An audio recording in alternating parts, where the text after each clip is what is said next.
Quatrième et dernier jour de notre série consacrée aux révisions du bac SES.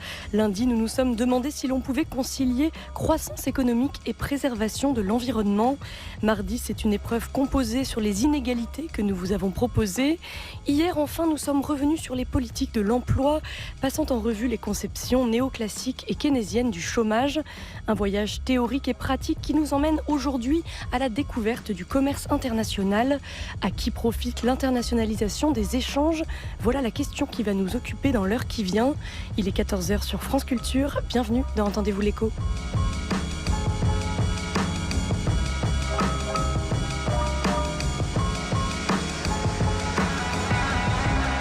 Nous allons revenir aux origines du libre-échange en compagnie de Philippe Watrelot, professeur de SES au lycée Jean-Baptiste Corot à Savigny-sur-Orge, en compagnie également d'Arnaud Parianti, professeur de SES au lycée Louis Pasteur à Neuilly-sur-Seine. En fin d'émission, Arjuna Andrade sera parmi nous pour nous donner des nouvelles de l'écho.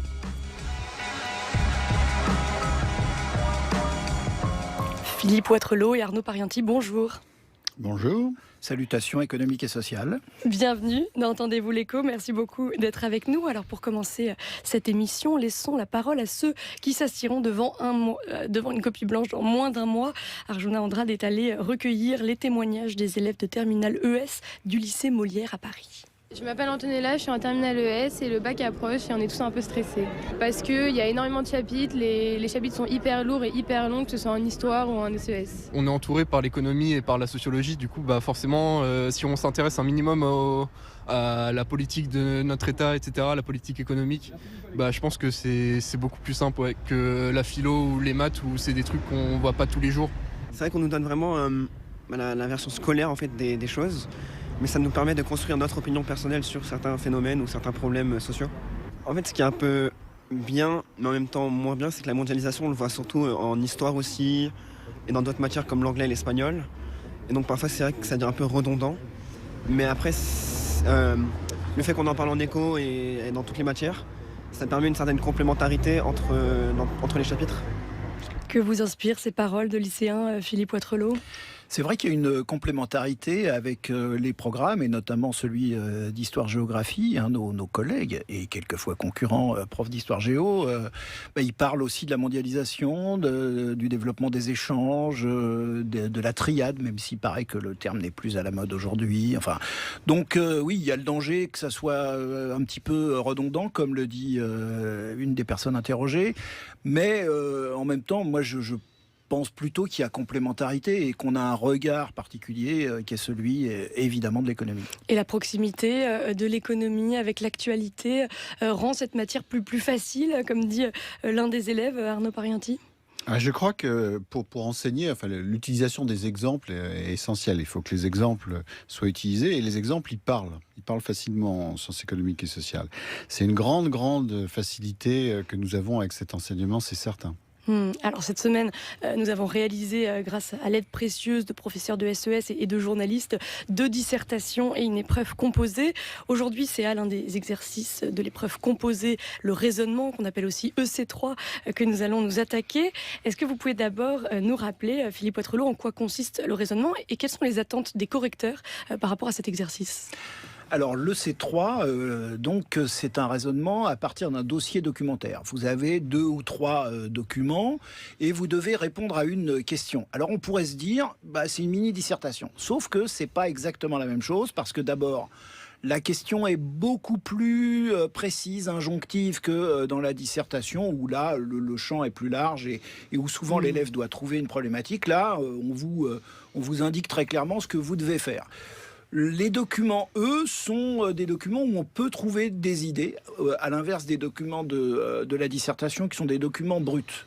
Et puis les exigences par rapport à la forme même du devoir sont plus faibles, j'ai envie de dire ça comme ça. En tout cas, on est plus souple sur cette forme. Il ne s'agit pas de faire un plan en 2 parties, etc. Mais on peut faire 3, 4, 5 paragraphes avec une mini-introduction. Peut-être que c'est un exercice plus descriptif, de restitution de cours, plus qu'un exercice de problématisation, comme peut l'être la dissertation, Arnaud Parianti. C'est comme ça, en tout cas, que ça a été conçu, oui. Disserter, c'est discuter. Là, souvent, on n'a pas vraiment à discuter, puisque normalement, tous les sujets maintenant commencent par montrer que. Mais montrer que, ça veut dire aussi qu'on attend une démonstration.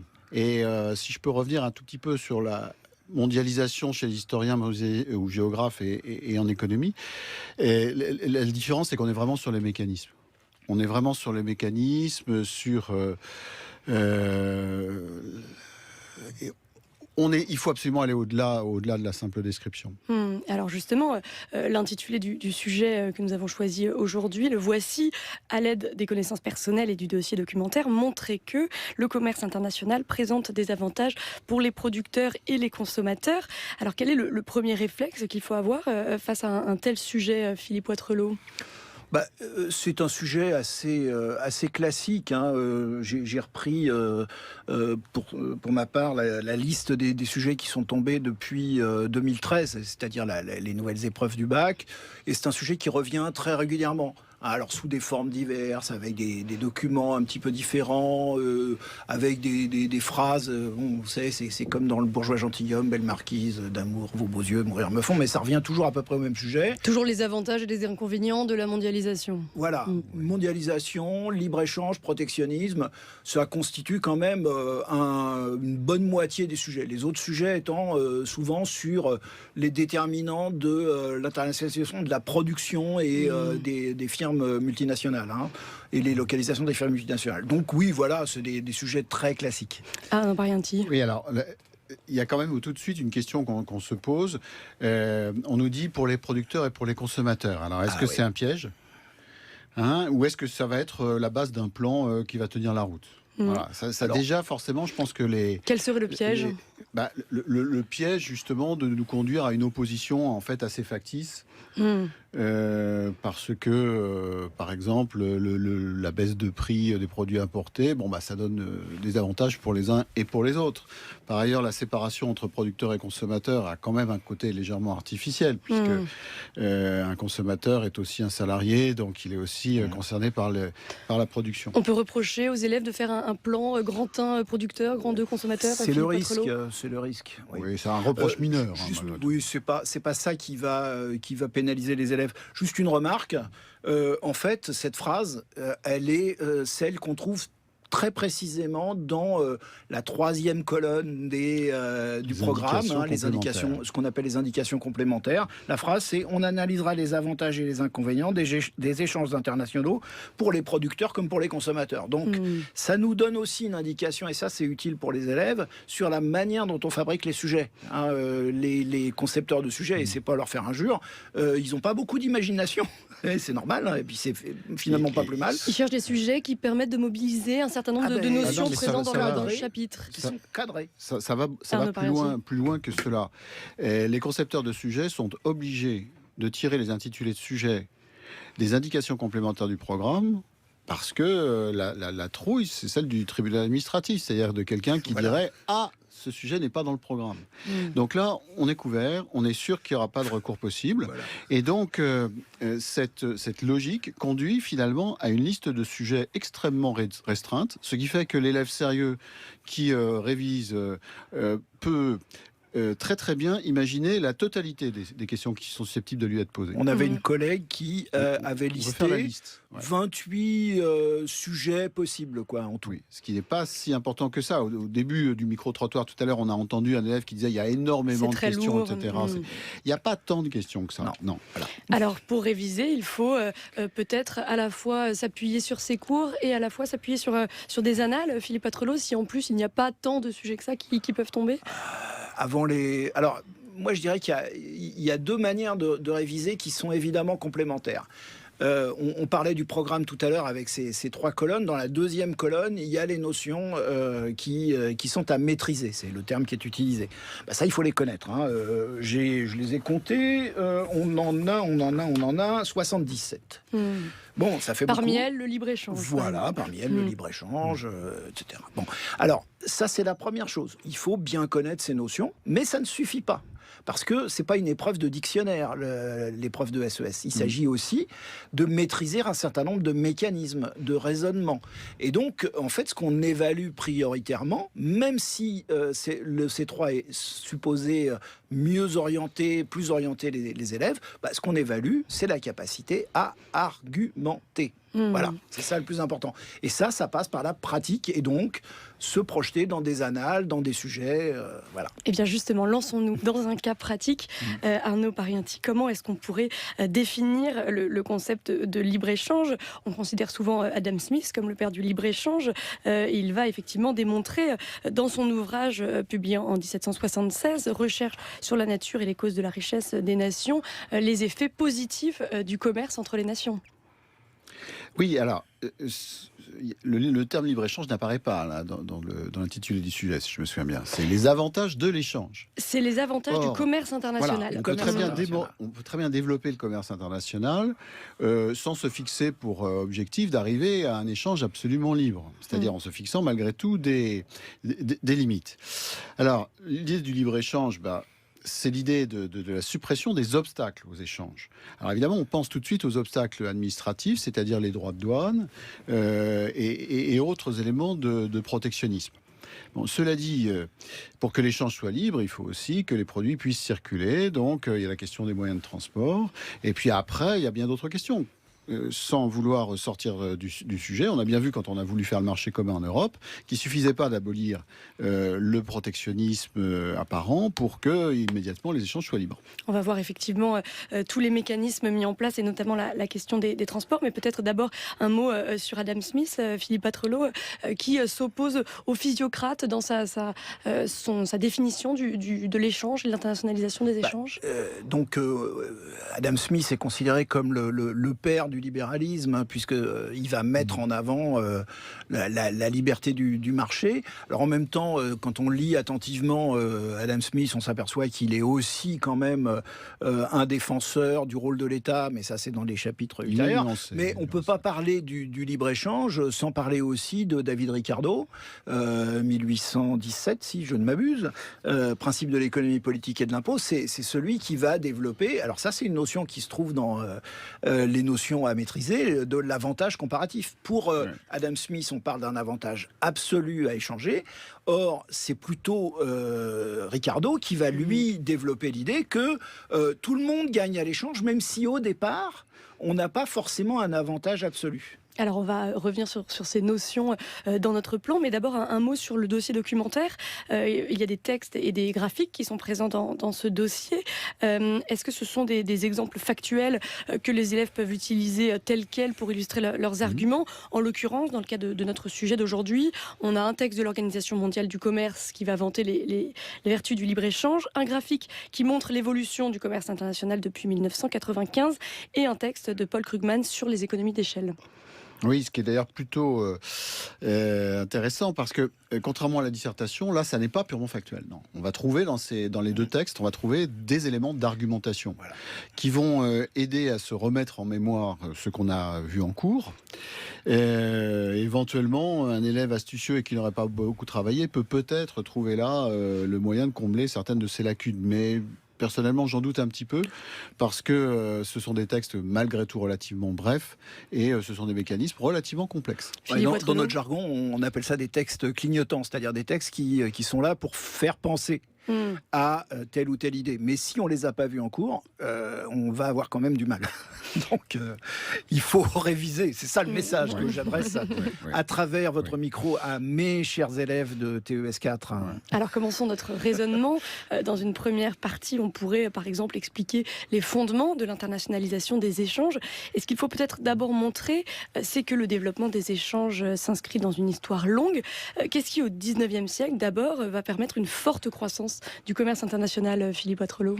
Alors, je ne sais pas si les fondements du commerce international sont vraiment à mobiliser dans cette EC3, dans cette épreuve composée-là. Mais la question que vous posez est effectivement intéressante parce que moi, j'ai envie de dire deux choses. Il y a plusieurs fondements au développement du libre-échange. Il y a évidemment les théories dont on a parlé tout à l'heure.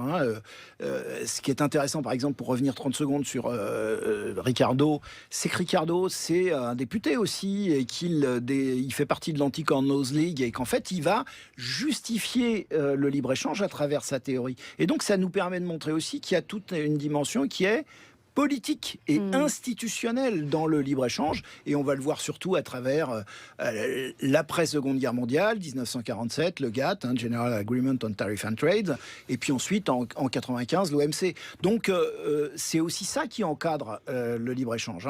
Cette tendance, effectivement, va s'accélérer après la Deuxième Guerre mondiale, notamment grâce aux règles, vous l'avez dit, Philippe Wattrelos, imposées par le GATT, l'ancêtre de l'Organisation mondiale du commerce. La conférence de Genève en octobre 1947, qui est la conférence internationale justement sur la réduction des obstacles aux échanges, et ça va donner le GATT, le General Agreement on Trade and Tariffs, qui n'est pas une organisation, à proprement parler.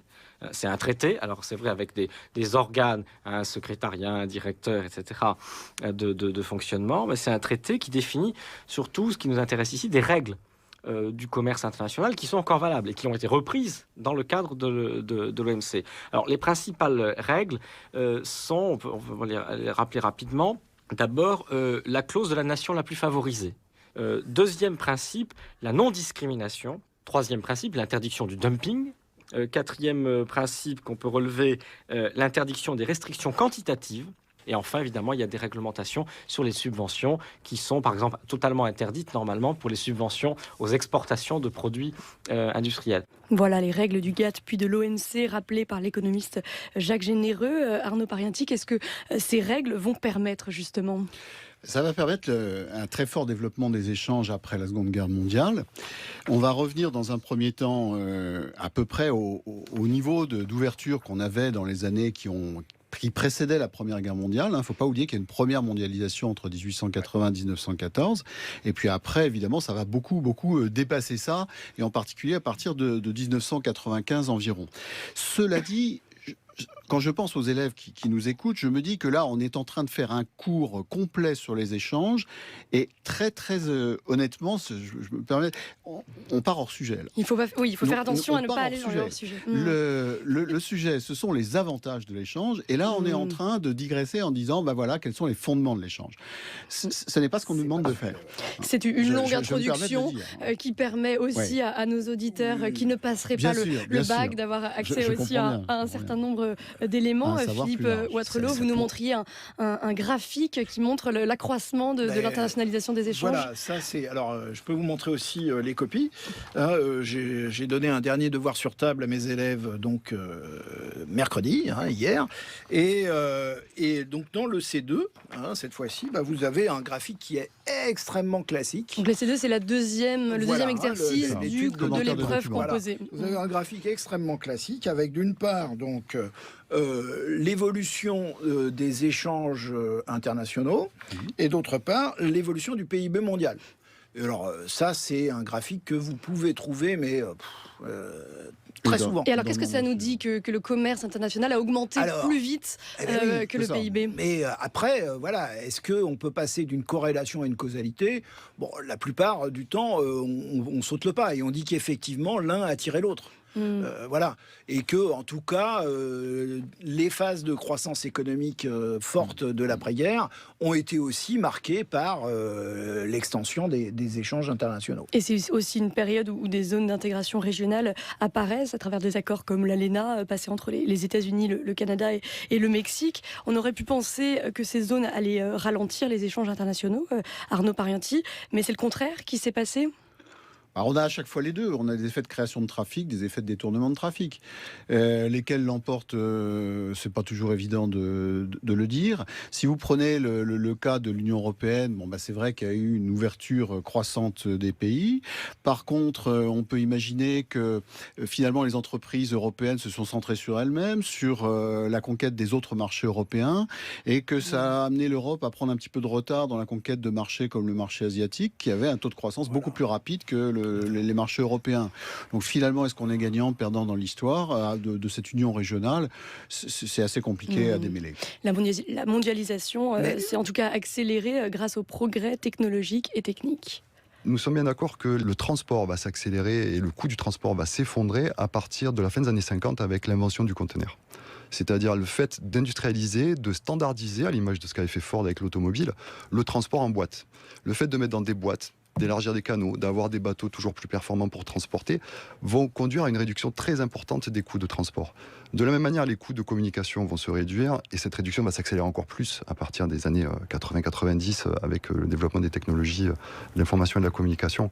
Voilà, on entendait le professeur de SES, Lionel Laurin, qui était l'invité d'Entendez-vous l'écho sur France Culture le 10 octobre 2017. L'invention du conteneur qui permet d'éviter les ruptures de charge a constitué une véritable révolution à la fin des années 50, Arnaud Parianti. Oui, enfin, surtout dans les années 60-70, ça a réduit les coûts, c'est sûr, ça a réduit les coûts de transport et ça fait que désormais une entreprise peut considérer à peu près de la même façon d'avoir des échanges d'exporter par exemple à 500 km de chez elle ou à 5000 km de chez elle, il n'y a pas de différence significative. Si on regarde par exemple des objets à faible poids et forte valeur ajoutée comme par exemple un téléphone cellulaire, un téléphone portable, le coût d'un téléphone portable, le coût du transport d'un téléphone portable, c'est moins de 0,5%. Ouais, et pourtant, on fait ça par avion et pas par conteneur. Et c'est ce qui permet le développement des firmes multinationales dans les années 60 qui vont développer ce commerce intra-firme, Philippe Poitrelot. Alors oui, ça c'est une autre des caractéristiques du commerce international, c'est-à-dire qu'il a quand même changé de nature, on va dire à partir des années 80 avec ce qu'on appelle la DIPP, la décomposition internationale du processus de production. Aujourd'hui, c'est plus d'un tiers des échanges internationaux qui sont des échanges intra-firmes, à l'intérieur d'une filiale. Et en fait, aujourd'hui, on échange des produits semi-finis. L'exemple classique de l'iPhone est utilisé par tous les profs de SES, bien sûr, mais il n'y a pas que celui-là. On peut prendre des avions aussi. Les pièces viennent de au moins 5 ou 6 pays différents et sont assemblées dans un autre, etc. Donc c'est effectivement une des caractéristiques majeures du commerce international aujourd'hui. C'est pour ça d'ailleurs que la question des producteurs, qui est au centre de notre sujet normalement, elle ne peut pas être pensée sans cette référence aussi à un changement de nature du commerce international. Arnaud Parianti. Oui, et alors du coup, intra-firme ou extra-firme, on ne sait pas trop si ça a une grande importance. L'intra-firme, le problème, c'est que les échanges, ils se font à des prix qui sont des prix arbitraires, qui ne sont pas des prix de marché. Mais reprenons l'exemple du téléphone. Le premier fournisseur de Apple, c'est son principal rival, c'est Samsung, concernant les téléphones. Donc en fait, dans un appareil Apple, vous avez des pièces Samsung. Bon. Et ça veut dire que, à la limite, ça aurait été des échanges intra-firmes, c'est-à-dire des unités de Apple situées en Asie, puis des unités de Apple situées en Amérique qui échangent. Ça ne change pas tant que cela, que ça soit du Samsung et du Apple, ça revient à peu près à la même chose. Ce qui compte, effectivement, c'est cette division internationale des processus productifs ou fragmentation internationale des chaînes de valeur, comme on dit un peu. Les deux expressions sont à peu près synonymes. En tout cas, à notre niveau, elles peuvent être considérées comme synonymes. C'est ça, surtout, le phénomène qui est massif et qui est complexe à analyser, puisque, d'une certaine façon, ça veut dire aussi que l'internationalisation des entreprises peut être un substitut aux échanges internationaux. Voilà. Alors, qu'est-ce que vous voulez dire par là ? Soit on décide d'exporter davantage pour conquérir un marché, soit on décide de s'installer sur le marché qu'on veut conquérir. Et à ce moment-là, il n'y a pas forcément davantage d'échanges internationaux. Ou alors, il va y avoir des échanges de produits semi-finis, de produits intermédiaires, de biens intermédiaires qu'évoquait mon collègue M. Poitrelot. On va revoir tout cela également dans la question des limites de la mondialisation. Mais d'abord, avant d'en venir au plan des consommateurs et des producteurs qui nous intéressent aujourd'hui, un dernier mot sur la rupture technologique et sur ses effets. Quel a été l'effet du développement de l'informatique à partir du début des années 90 sur le commerce international, Philippe Poitrelot ? La circulation de l'information, elle a évidemment permis le développement du commerce international. Je dirais qu'elle a joué surtout un rôle, notamment sur quelque chose qui est un peu hors programme aujourd'hui, mais qui est très important à observer. Ce sont les flux financiers. Ça, c'est véritablement là. Les services aux entreprises. Et les services aux entreprises, bien sûr. Et sur la DIPP, la décomposition internationale du processus de production, ce qui est intéressant, c'est de voir aussi que le développement de l'informatique a fait, dès délocaliser, on en a tous fait l'expérience, hein, quand on fait délocaliser des fonctions de production qui sont un petit peu particulières. Par exemple, aujourd'hui, quand vous téléphonez à une hotline de votre fournisseur d'accès Internet, il y a de fortes chances que ça atterrisse au Maghreb ou dans d'autres pays francophones. C'est pour ça qu'on parle effectivement d'internationalisation des biens, des services, des actions. Alors après cette longue introduction qui n'est plus une première partie, j'ai bien compris que je n'aurai pas une bonne note à mon bac de SES. On va revenir dans un instant sur d'abord les consommateurs et ensuite les producteurs. Je sais pas si... Entendez-vous l'écho? Tiffaine de Rocchini.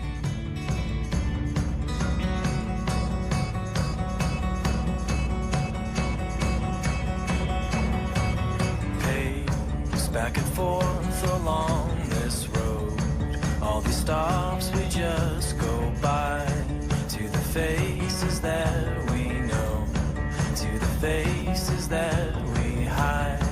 Yeah, we walk as if we're told, not a single head held high, to the ones we've come to know, to the ones we'll lose in time. You give me yours, I give you mine. You never wanted, you never wanted. I gave you yours, now give me mine. I never wanted, I never wanted it all.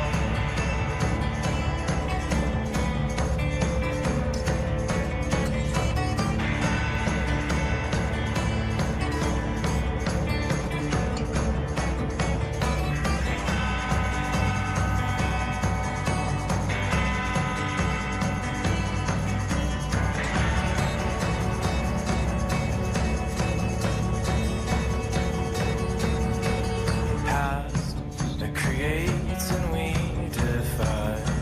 We're a group of undecides, while the fate of nations slide. We just keep on getting high. Yeah, we stick to what we know. It's the things that get us by. We'll just sit and spin our woe, while the rest of Earth just dies. You give me yours, I give you mine. You never wanted, you never wanted. I gave you yours, now give me mine. I never wanted, I never wanted it all.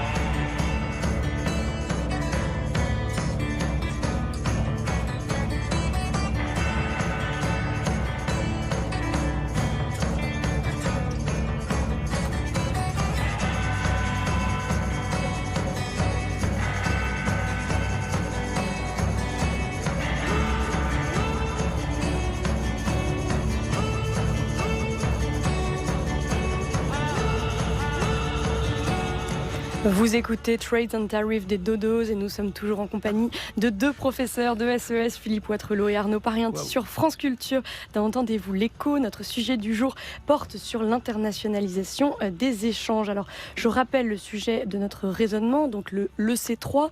Il s'agit de montrer que le commerce international présente des avantages pour les producteurs et les consommateurs. Alors donc, on pourrait consacrer une première partie aux avantages du commerce international pour les consommateurs. Et d'abord, il nous faut faire un détour par la théorie des avantages absolus développée par Adam Smith. Écoutons un extrait de La richesse des nations, lu par Cédric Fuentes de l'équipe d'Entendez-vous l'écho. Prenons l'exemple d'une manufacture très peu importante, mais où l'on a très souvent observé la division du travail, le métier d'épinglier. Un ouvrier non formé à cette activité, devenu un métier distinct sous l'effet de la division du travail, et non initié à l'usage des machines qui y sont employées, pourrait peut-être fabriquer avec toute son industrie à peine une épingle par jour et ne pourrait certainement pas en faire 20. Mais de la façon dont se fait maintenant cette activité, non seulement tout l'ouvrage constitue un métier singulier, mais il est subdivisé en branches, dont la plupart constituent autant de métiers singuliers. Un homme tire le fil à la bobille, un autre le dresse, un troisième le coupe, un quatrième l'empointe, un cinquième le meule à l'autre bout pour recevoir la tête. Fabriquer la tête exige 2 ou 3 opérations distinctes. La frapper est une activité singulière, blanchir les épingles en est une autre. C'est même un métier en soi que de piquer les papiers. Et l'importante activité de fabriquer une épingle est ainsi subdivisée en environ 18 opérations distinctes.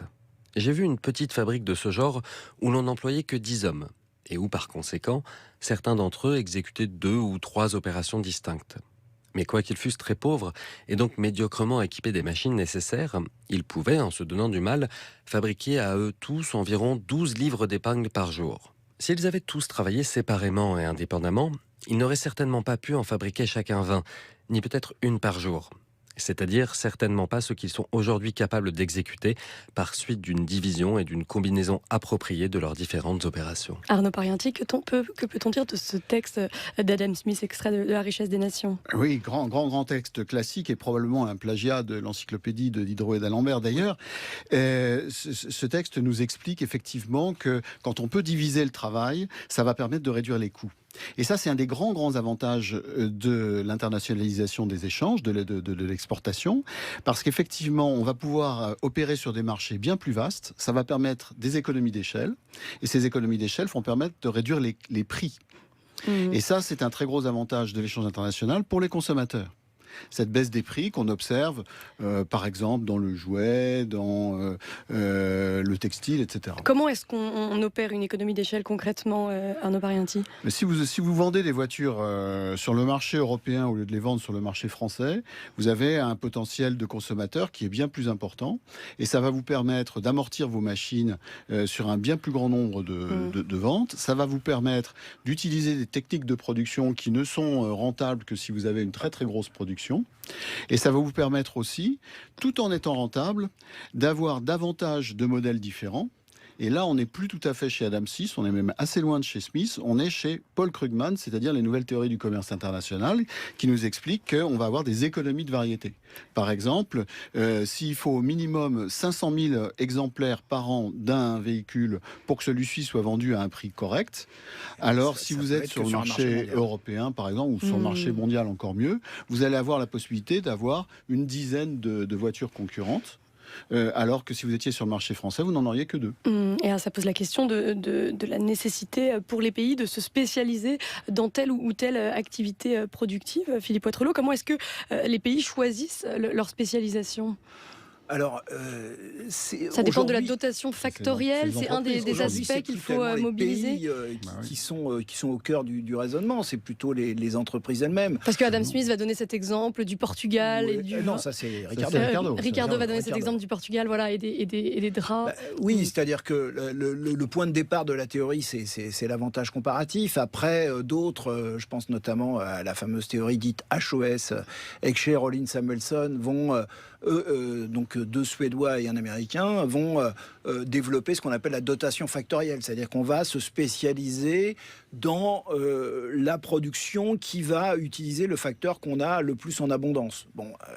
Mais aujourd'hui, tout cela est quand même largement remis en question aussi, parce que on s'aperçoit que la Chine, par exemple, elle a une montée en gamme, elle a une remontée de filière, et qu'après avoir parié sur des coûts du travail très faibles, aujourd'hui, c'est le pays où il y a le plus de chercheurs, de dépôts de brevets, et donc en fait, aujourd'hui, on remonte sur la montée de la technologie. Donc c'est quelque chose qui est très fluctuant aussi, ça. Pour bien comprendre la théorie, quelle est la différence entre la théorie des avantages absolus d'Adam Smith et la théorie des avantages relatifs que va développer David Ricardo? Je ne sais pas si on peut parler de théorie à propos des avantages absolus de Smith. C'est plus une remarque qui fait en passant. Un constat assez pragmatique, qui consiste à dire si dans un autre pays que le nôtre, les entreprises sont plus efficaces, eh bien achetons-leur ces produits, comme ça on les paiera moins cher, et puis nous on va leur vendre ce qu'on est capable de faire de manière plus efficace qu'eux. Donc on est au niveau du bon sens. Alors que la théorie de l'avantage comparatif, c'est le premier raisonnement essentiel, fondamental, non évident en économie. Une anecdote, le prix Nobel d'économie Paul Samuelson se voyait un petit peu agressé par un de ses collègues du MIT, physicien et prix Nobel lui aussi d'ailleurs, qui lui disait: trouvez-moi un seul raisonnement non évident et vrai en économie.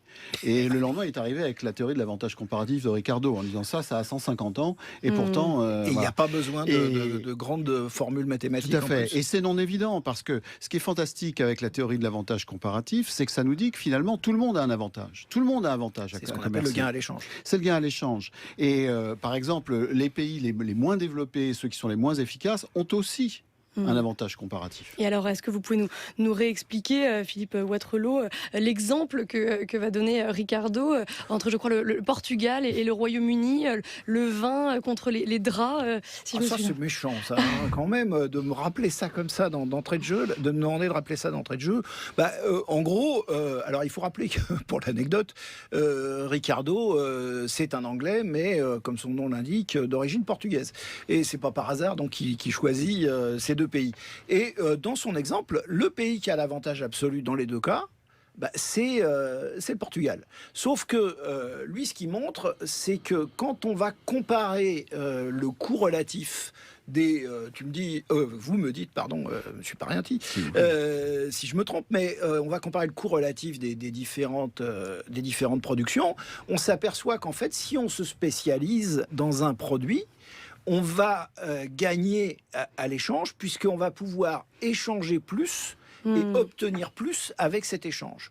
Donc, c'est ce qu'on pourrait appeler, si on se réfère à des théories plus contemporaines, un jeu à somme non nulle. Hein, c'est-à-dire que tout le monde gagne à l'échange. C'est ça l'idée. Mais là, on est en train de s'éloigner quand même des avantages pour le producteur et le consommateur. Alors, pour le consommateur, on l'a vu, il y a un choix plus large de produits et une baisse des prix. Ça fait deux avantages pour le consommateur. Voilà. Oui. En gros, c'est autour de ça que ça va tourner. Et puis, j'ajouterais quand même non seulement un choix plus large, mais alors par deux mécanismes qui sont complètement différents. Le premier mécanisme, qui est assez complexe, c'est celui qu'on a vu, c'est que grâce aux économies d'échelle, on peut produire dans des conditions rentables un nombre plus grand de produits différents. Le deuxième mécanisme, qui lui est beaucoup plus simple, c'est que tout simplement, on va pouvoir se procurer ce qu'on est incapable de produire soi-même. Parce que pour des raisons culturelles, pour des raisons géographiques, ce n'est pas ce qu'on est capable de faire. C'est le fait de manger des fruits exotiques. Ce genre de choses, voilà, tout à fait. Il y a aussi les transferts de technologies qui sont importants. Oui, mais alors ça joue plus pour le producteur, ça me semble-t-il, non ? Enfin, oui, mais aussi pour le consommateur. Alors, Philippe Watrelot, expliquez-nous ce que vous vouliez dire. C'est le problème du sépare producteur et consommateur. Oui, mais c'est-à-dire que les transferts ça permet aussi aux consommateurs et aux producteurs d'accéder à des technologies qui, sans cela, lui seraient interdites, quoi. Et ça, c'est effectivement quelque chose aussi d'important, hein, puisqu'il y a une grande diversité des produits qui sont offerts aux consommateurs. Ça va permettre la diffusion de l'innovation de manière beaucoup plus rapide qu'avant. Et... Mais là encore, on voit que la différence, la distinction entre producteurs et consommateurs est assez artificielle. Disons que l'innovation, elle bénéficie à tout le monde et elle est d'abord facteur de croissance. Mais pour prendre une problématique actuelle, il est évident que les producteurs les plus avancés dans la diffusion de la 5G, par exemple, nous devons faire appel à eux, même s'ils sont chinois. Et aujourd'hui, effectivement, c'est Huawei qui est le leader en la matière avec toutes les questions que ça pose. Et d'ailleurs, ce sera l'objet de notre émission d'actualité de demain. On en reparlera de la guerre technologique entre les États-Unis et la Chine. Mais venons-en à notre deuxième partie consacrée cette fois aux avantages du commerce international pour les producteurs. Est-ce que ce sont d'abord les grandes entreprises exportatrices qui vont bénéficier de l'accroissement de la taille du marché, Philippe Watrelot ?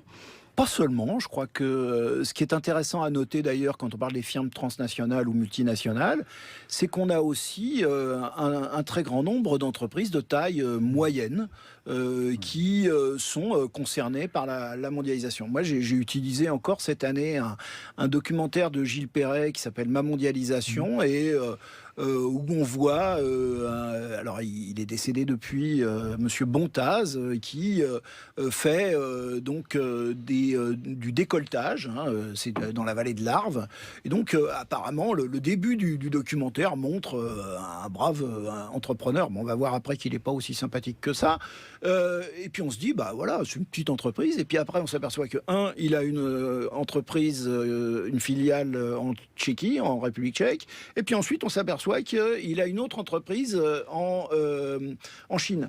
Donc, ça ne dépend voilà, pas forcément de la c'est pas taille aussi de simple que l'entreprise. ça. C'est-à-dire qu'on n'a pas que des très grandes entreprises. Et pour aller plus loin, on peut même dire que les entreprises qui s'adressent uniquement au marché domestique vont aussi profiter de la baisse des prix de production, ce qu'on appelle les inputs en anglais, Arnaud Parianti. Oui, absolument. La diminution du prix des intrants, c'est quelque chose d'important.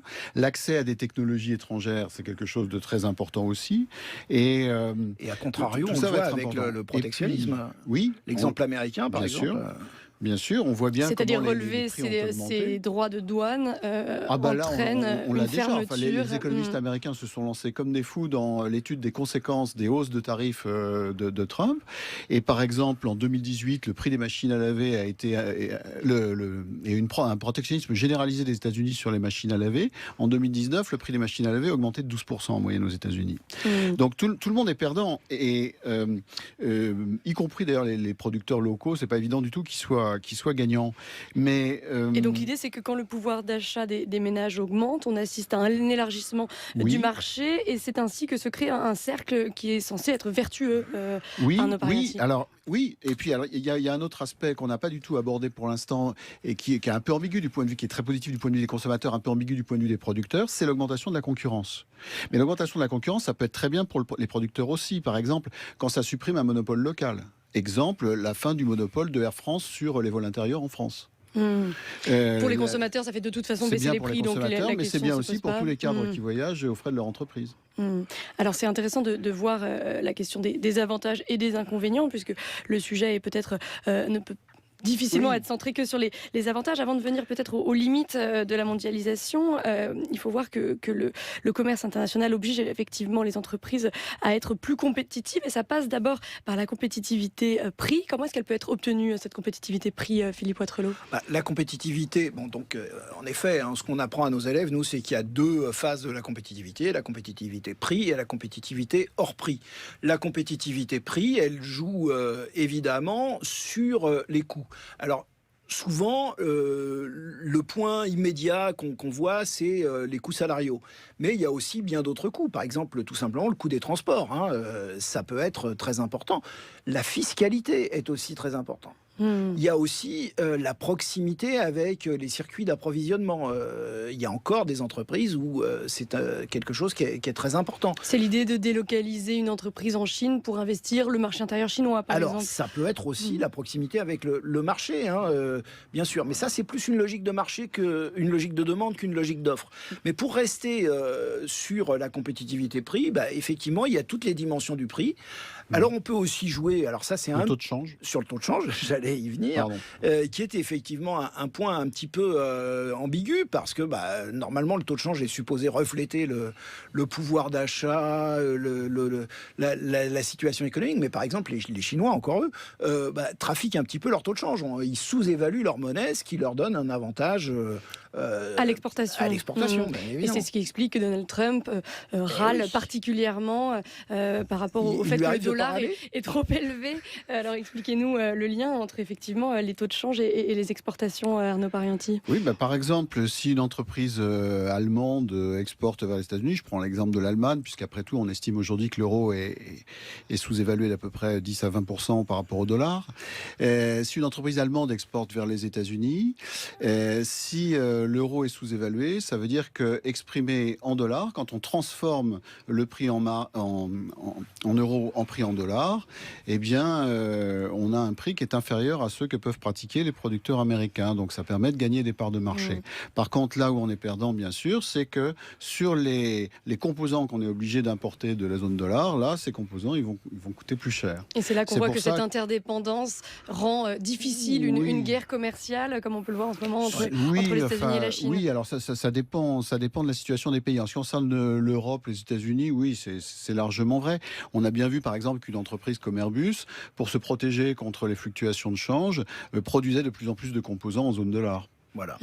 Ça lui permet d'éviter d'être perdante. Et puis bon, on peut aussi acheter sur les marchés à terme pour se protéger, des choses comme ça. Alors il y a la compétitivité prix et la compétitivité hors prix ou structurelle. Oui. Vous l'avez dit, Philippe Poitrelot, c'est une stratégie cette fois de plus long terme. On va utiliser les profits pour innover cette fois. Oui, c'est-à-dire que c'est ce qu'on, là aussi, on voit avec les élèves dès la classe de première d'ailleurs. Hein, c'est l'idée que pour contourner le marché, on peut aussi jouer sur la différenciation. Alors, ça veut dire quoi très concrètement ? Ça veut dire qu'on n'achète pas, par exemple, un téléphone portable, on achète un iPhone de chez Apple. Et celui-ci est, entre guillemets, incomparable. Hein, enfin, en tout cas, c'est ce que voudrait... C'est le design, c'est la marque, c'est le marketing. Qu'on contourne en montrant que le produit a une demande en soi-même. Mais plus globalement, évidemment, c'est s'adapter aussi au marché local.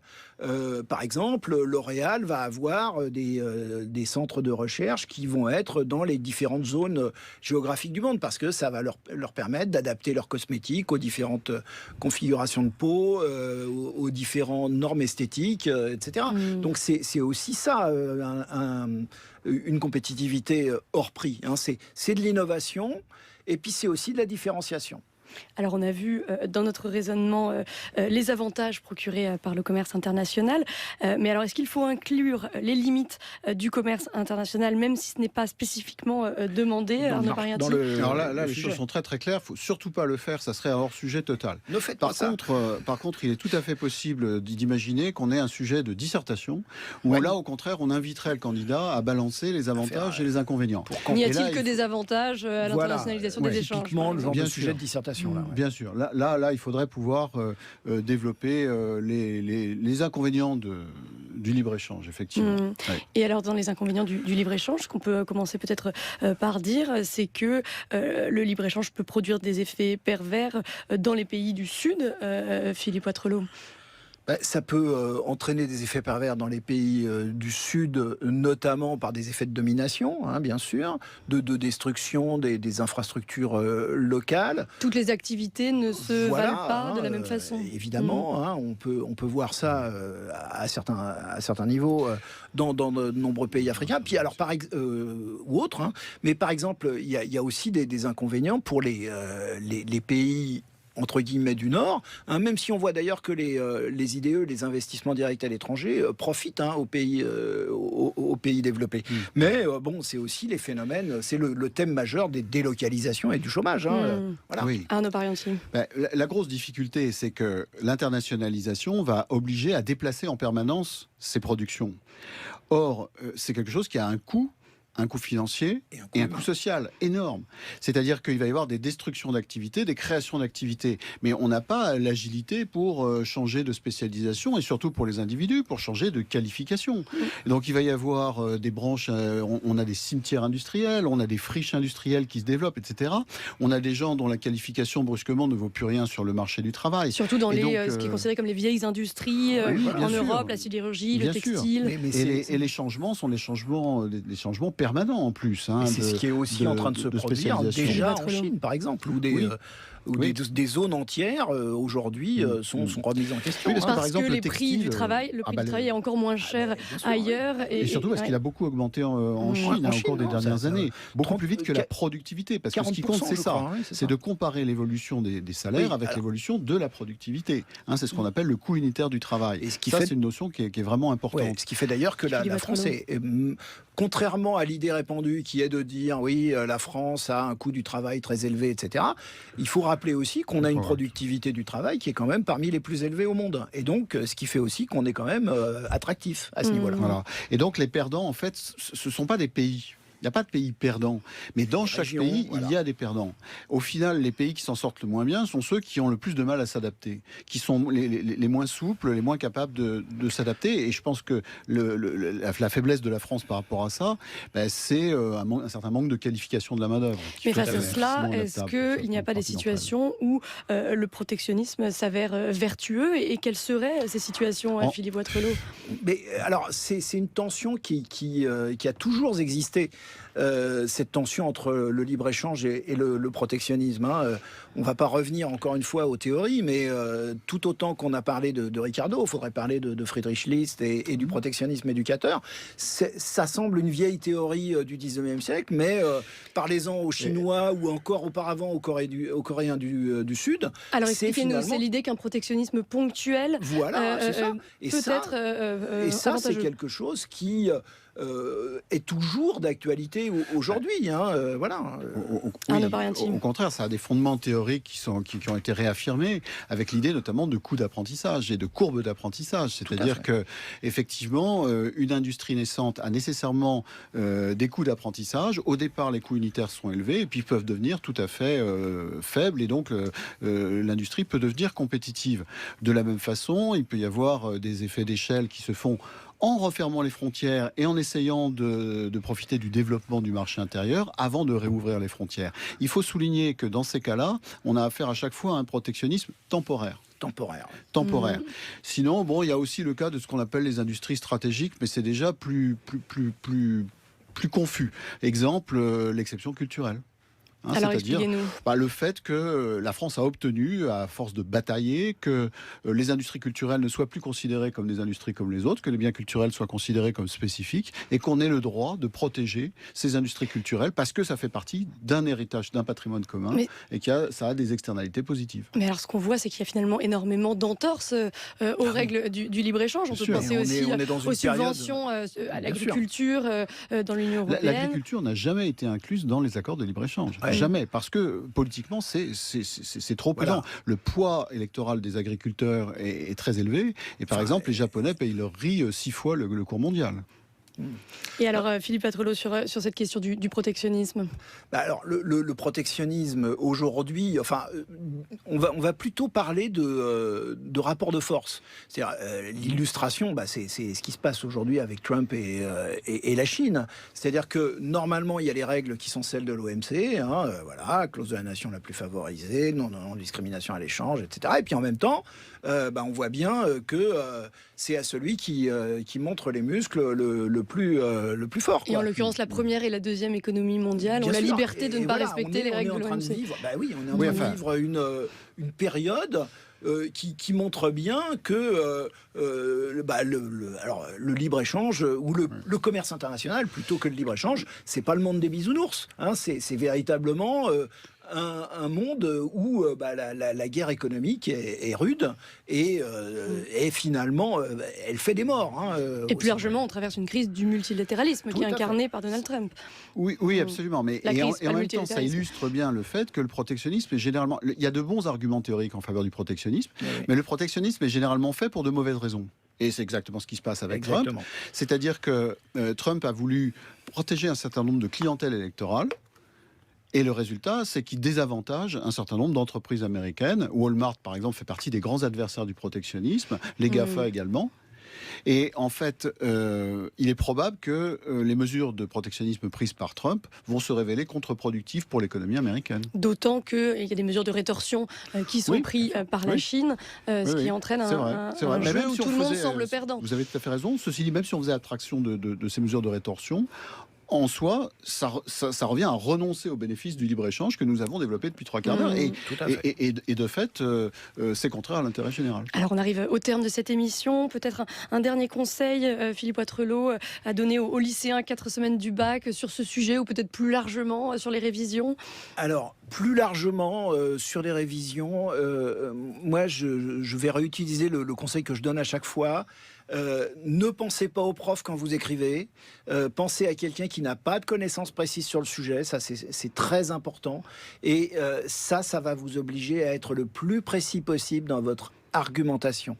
Voilà, si vous pensez au prof, vous allez vous dire mais ça il le sait déjà, etc. Donc c'est pas la peine. Voilà, le destinataire n'est pas le lecteur et il faut vraiment faire un gros effort parce que ce qu'on évalue avant tout, c'est votre capacité à argumenter. Et en même temps, il faut avoir en tête les attentes des correcteurs pour pouvoir restituer les différentes parties du cours. Oui, je crois que le plus grave risque d'un élève, surtout d'un élève un peu sérieux qui a travaillé, c'est de réciter tout son cours. C'est le hors-sujet, notamment parce qu'il sait beaucoup de choses, il veut absolument les sortir. Et donc, faut absolument que les révisions soient divisées en 2 parties. On apprend et surtout, on travaille sur les exercices on eux-mêmes. Exploite en faisant des sujets à blanc, etc. Très bien, ce sera le mot de la fin. Un grand merci à tous les deux.